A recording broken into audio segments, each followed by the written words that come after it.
Hi, and welcome back to Brightleaf Tarot. Today we are doing a VR to Rose Honey Ritual, the top 10 mass market decks.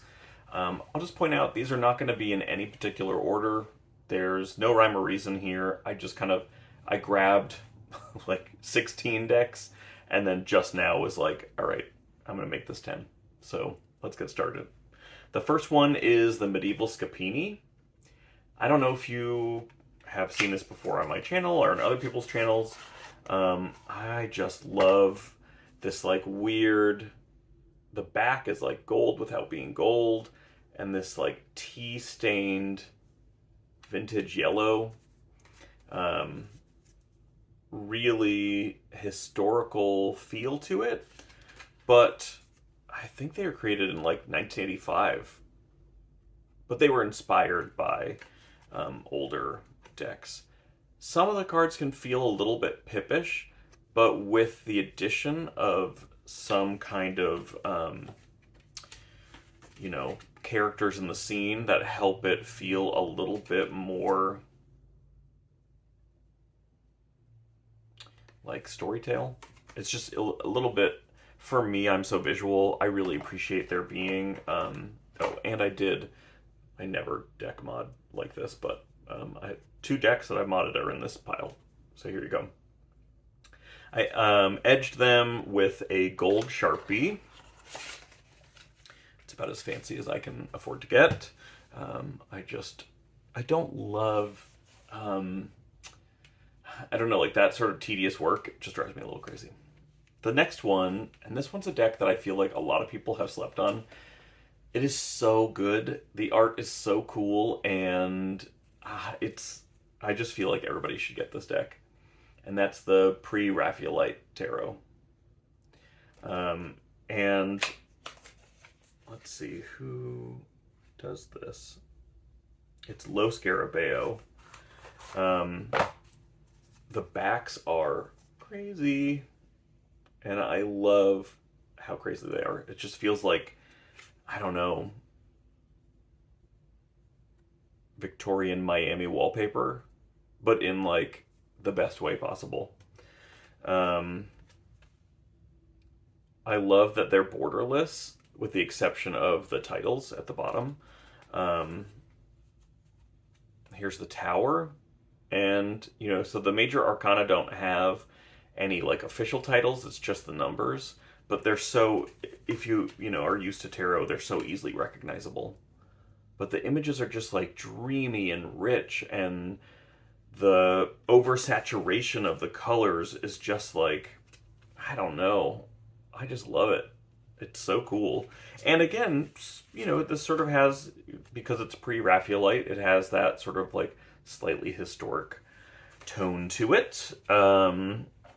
But please go get this copy. I think this creator also made one called, I think, the Mystic Tarot. Looks pretty similar. I know some people have done some side-by-sides. I'm kind of interested in getting it because it's even a little bit more strange. Like, it's a little more out there, and I think that could be kind of fun to have in my collection. So I'll show you, I talked about there's only 2 modded decks in this collection, and this is the second one, and that is the Druid Craft Tarot. And Don Michel from Boho Tarot really inspired me to really meticulously cut these down to size.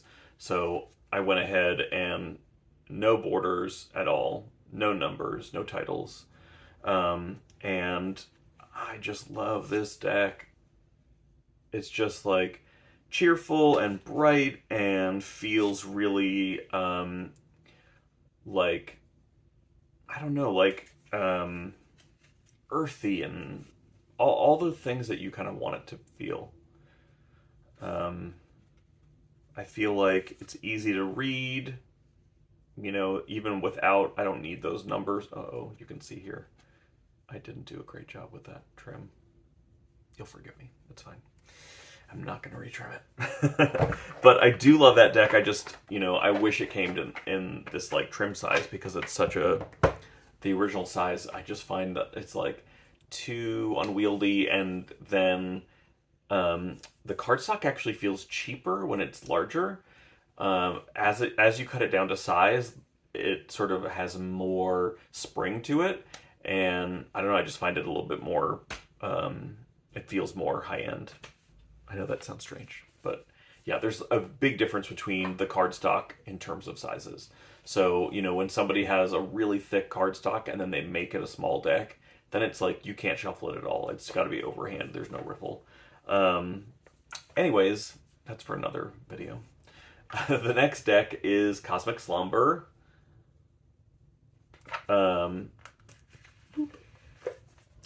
I love everything's fine.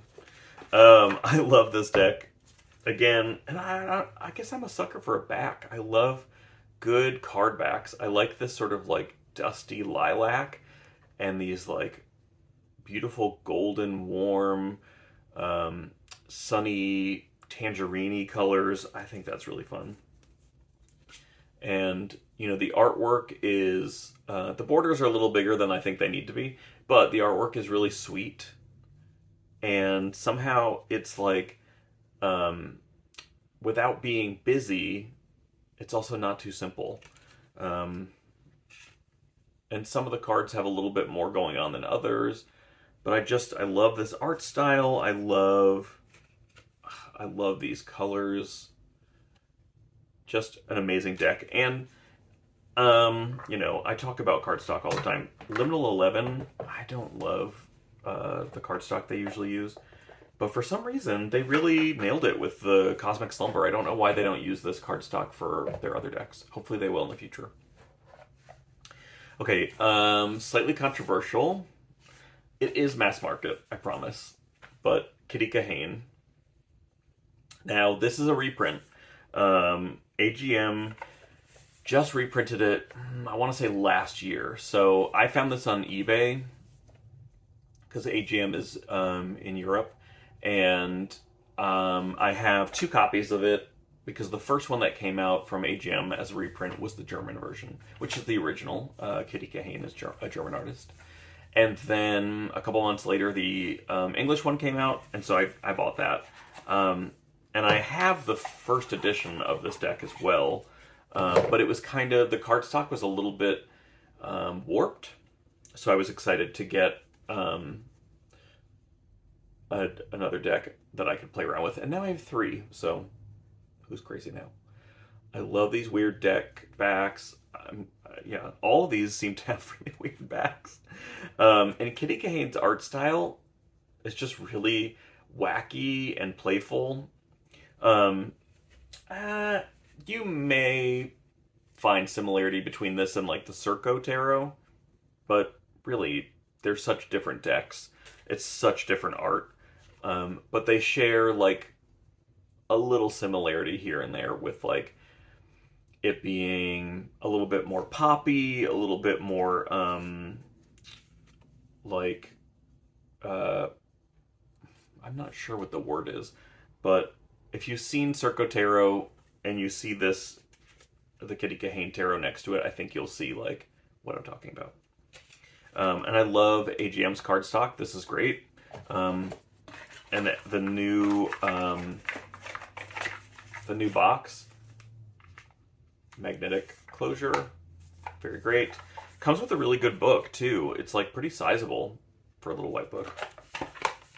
I got that on eBay, and I think there's plenty to get. I hope that it is not out of print again. The next is The Dreaming Way, and I'm sure y'all have seen this deck somewhere, somehow, some way.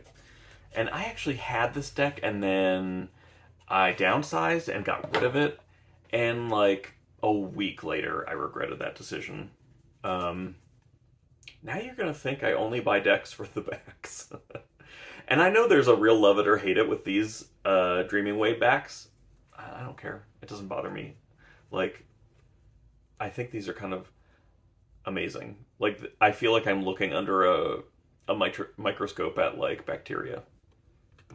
Does it have anything to do with the art on the deck? No, but I think it's cool. It's famous for its, like, real wacky outfits. But I just love these patterns and like watercolor backgrounds. But they're very easy to read, very, very easy to use. I love the cardstock quality. Yeah, I just find Dreaming Way, if you have not yet gotten your hands on it, like, try it out. Why not? It's a really fun deck, beautiful art. I think that you will like it. The Ashen Chess Queer Tarot. This is a great deck. And, you know, two of the decks that I did not include in today's walkthrough, one was a Rider-Waite-Smith borderless, and one was a Rider-Waite-Smith clone. So I left those out because I think we all know what Rider-Waite-Smith looks like. I do love Rider-Waite-Smith. And these are a really interesting, like, reinterpretation of that. So again, I mean, could you, like, have guessed by now that the backs are going to be crazy? Probably. And I love this style of art. Is it called risograph? I probably shouldn't say because I'll probably just get it wrong. But I just love, not only do I love the art, but actually the people in the deck are modeled after real people in, like, our queer community, which I think is amazing. I think they sent in photos of themselves posed for reference photos, but I mean, beautiful diversity, and, you know, it's just like poppy and fun, and I feel like it's a very chatty kind of deck, so it's easy to get some very interesting kind of readings from it. I'm gonna go with a queer thing for a second because these are my two queer, or like outwardly queer decks in the bunch. Now, the Fifth Sphere Tarot, is this the mass market version? It's not. I don't own the mass market version, but there is a Hay House mass market version that just came out. So very easy to get. I recommend getting it. I don't have it, so I don't know comparisons of the cardstock. I really like the cardstock that this one's on. It feels to me like make playing cards, or I can't remember the name of that card company, but the company that did the Usi decks, Pagan Otherworlds, expert playing card. So maybe it's expert playing card quality, but it's got that sort of like pebbled finish.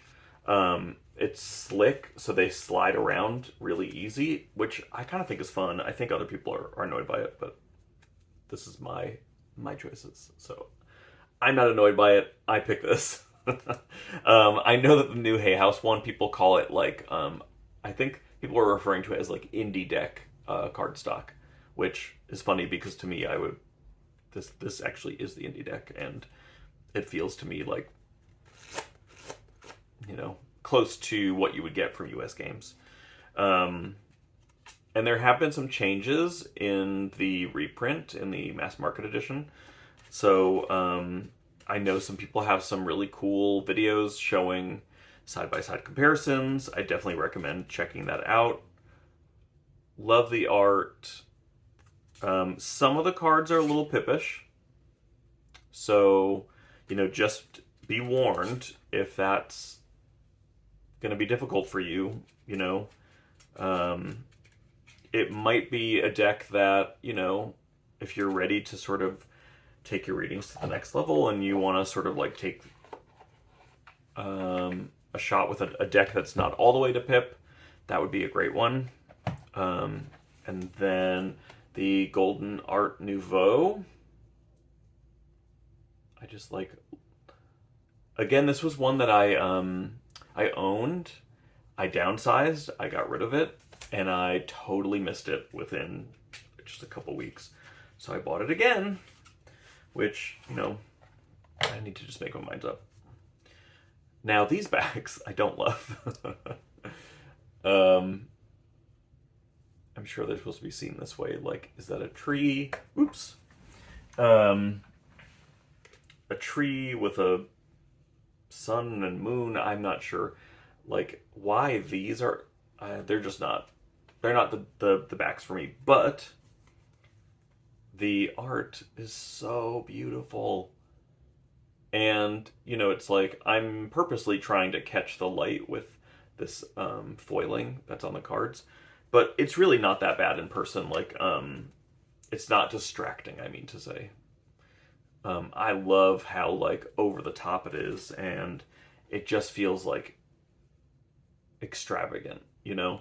And instead of just doing, like, a clone of Rider-Waite-Smith, these are all redrawings, and it's in a more Art Nouveau art style, but I think it's just so beautiful. I love it. Yeah, Art Nouveau, easy to find, great cardstock. I think, is that Lo Scarabeo again? It's Lo Scarabeo. I think my two mass market, my favorite cardstocks are US Games and probably Lo Scarabeo. And then this is my 10th deck. Don't be upset with me. Is it a mass market deck? No. This is an indie created deck. And the reason it's here is because you can buy it on Amazon. So I figure it doesn't get more mass market than access and availability. So I'm cheating and picking a deck that I just love so much. And I'm calling it mass market even though it is 100% indie. And that is the Tarot de St. Croix. There are two editions of this. I think I grabbed the newer edition. Yeah, this is the 2021 borderless. And it's got a magnetic little flap.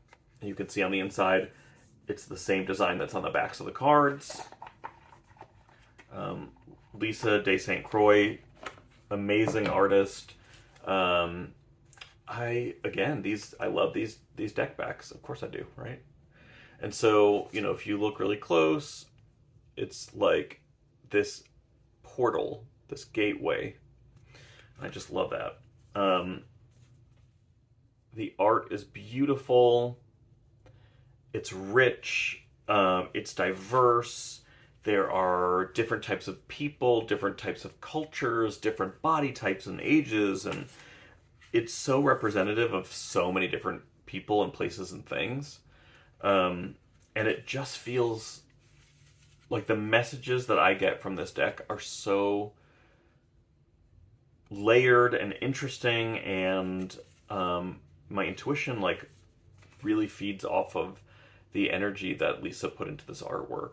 I mean, come on, like, beautiful. There's a really interesting card in here that I'm probably just gonna take forever to find. I mean, it's hard not to just show you all of these cards because truly, like, they're all really beautiful. Every single one. And yeah, if you don't have this deck, like, I highly recommend getting it. If you don't buy it from Amazon, and honestly, I would recommend buy it straight from the artist. Her shipping is great. It's quick. If Amazon is easier for you, if somebody gave you an Amazon gift card for the holidays, go for it. But, you know, when you can buy it directly from the artist, it of course is going to be more beneficial for the artist. Oh, here we go. So the moon. I just love that you see those pillars that are normally associated with the High Priestess, but she's dove down to sort of like catch the reflection of the moon. I love this fucking card. I love it. The cardstock is amazing. It's fun to shuffle. I mean, it is just like, it's a deck I go back to over and over and over again because it's perfect. It's great. Those are my top 10. And there are tons more that I didn't get to put in here because, you know, this isn't showing off my whole collection. This is showing off the top 10 for me in this moment. And I hope that you saw some decks that maybe you've never seen before, and I hope that maybe you found a deck in this video that has inspired you to go out and buy it. I have no affiliations with anybody in this video, and I purchase all these decks with my own money. So yeah, all accessible, all easy to get, and I hope that you are able to find something within this collection or someone else's in this VR that really helps sort of build and grow your practice. So thanks so much. I really enjoyed this video, and I hope that you guys did too. All right, thank you. Bye.